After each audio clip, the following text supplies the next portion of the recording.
Hope आप अपना और अपनी फैमिली का अच्छे से ध्यान रखते होंगे। तो आज की इस वीडियो में मैं लेके आ गई हूँ नदियों के बारे में। जी हाँ, आज की इस वीडियो में हम जानेंगे कि किस नदी को किस राज्य का या किस देश के शोक नदी माना जाता है। ये प्रश्न जो है आपके बहुत सारे कॉम्पिटिटिव एग्जाम में पूछे जाते हैं, इसलिए आज की इस वीडियो हम नदियों के बारे में जानने वाले हैं। तो आप सभी से बता दूं कि अगर इस चैनल पर नए होंगे तो चैनल को सब्सक्राइब करना ना भूलें, वीडियो को लाइक कमेंट शेयर जरूर करें। चलिए करते हैं इस वीडियो को स्टार्ट। सबसे पहला क्वेश्चन आपके सामने जैसे कि स्क्रीन पे आपको दिख रहा होगा कि भारत का शोक नदी किस नदी को माना जाता है, यानी कि भारत का शोक किस नदी को कहा जाता है। तो कर्मनाशा। जी हाँ, कर्मनाशा एक ऐसी नदी है जिसे भारत का शोक कहा जाता है। शोक मतलब क्या होता है, मतलब इस शोक का मतलब होता है कि इस राज्य में इन नदियों के कारण, इस देश में इन नदियों के कारण क्या होता है, बहुत तबाही मचती है, तो उसे शोक नदी कहा जाता है। जैसे कि बात करूँ बिहार का शोक किस नदी को माना जाता है, तो कोसी को। किसे माना जाता है, कोसी नदी को बिहार का शोक नदी माना जाता है। असम बंगाल का शोक, अब देखते बात करते हैं बंगाल का शोक किस नदी को कहा जाता है, तो दामोदर नदी को माना जाता है। असम का शोक नदी किस नदी को कहा जाता है, इन नदियों के कारण यहाँ पे बहुत ही ज़्यादा तबाही मचती है, इसलिए इन नदियों को शोक नदी के नाम से जानते हैं। तो असम की बात करूँ, असम राज्य की, तो वहाँ का शोक नदी किसे कहा जाता है, तो ब्रह्मपुत्र को कहा जाता है। आप ये सारी चीज़ें याद कर लीजिएगा, क्योंकि आप भी किसी न किसी कॉम्पिटेटिव एग्जाम में पूछे जाते हैं ये प्रश्न।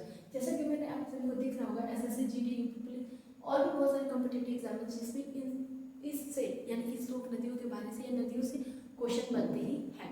तो आप लोग ध्यान से इसको पढ़ लीजिएगा। अब बात करते हैं असम का शोक हो गया, जैसे कि जानते हैं हम लोग ब्रह्मपुत्र को कहा जाता है। उड़ीसा का शोक नदी, उड़ीसा का शोक किस नदी को कहा जाता है, तो ब्रह्माणी। किसको, ब्रह्माणी को। झारखंड का शोक किस नदी को कहा जाता है, तो आपको पता होगा दामोदर। दामोदर को देखिए बंगाल और झारखंड दो जगह दिखाया जा रहा है, बंगाल और झारखंड। बंगाल का शोक नदी भी दामोदर है और झारखंड का शोक नदी भी किसे कहा जाता है, दामोदर को ही कहा जाता है। चीन, अगर चीन देश की बात करूं तो चीन का शोक किस नदी को कहा जाता है, हांगहो। किसे कहा जाता है, हांगहो को। तेल नदी, यानी कि ऐसी नदी जिसे तेल नदी के नाम से हम जानते हैं उसे नाइजर को कहते हैं। किसे कहा जाता है, नाइजर को। पीली नदी किस नदी को कहा जाता है, तो हांगहो, यानी कि हांगहो जो चीन की भी शोक नदी कहा जाती है और पीली नदी के नाम से भी जानी जाती है। काली या महाकाली नदी, सबसे ज्यादा काली नदी किसे कहा जाता है, शारदा नदी को माना जाता है। विश्व की सबसे बड़ी नदी, जैसे कि आपको पता है कि नील नदी होता है, विश्व की सबसे बड़ी नदी नील नदी को माना जाता है, जो 6650 किलोमीटर है। लेकिन अगर मैं बात करूं कि यातायात के आधार पर सबसे बड़ी नदी अमेजन को माना जाता है। विश्व की सबसे बड़ी नदी नील नदी को माना जाता है 6650 किलोमीटर, और यातायात के आधार पर अमेजन नदी को माना जाता है। भारत की सबसे बड़ी नदी, यानी कि अब इंडिया की मैं बात करूँ तो भारत की सबसे बड़ी नदी गंगा नदी है और भारत की शोक नदी कर्मनाशा नदी है। विश्व की सबसे छोटी नदी, अगर छोटी नदी की बात करूँ तो डी नदी, यानी कि अमेरिका में है डी नदी।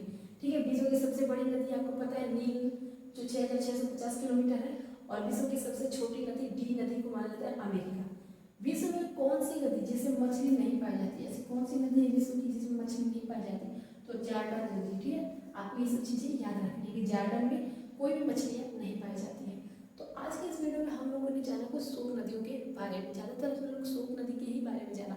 तो आई होप कि आपको ये वीडियो पसंद आएगा और ये चीज़ें आपको याद कर लेनी है, ठीक है, ताकि आपके कोई भी कॉम्पिटेटिव एग्जाम में आप इन सबसे क्वेश्चन आए तो आप उसको ड्रॉप ना कर सकें। ठीक है, तो मिलते हैं अपने नेक्स्ट वीडियो के साथ, तब तक के लिए बाय।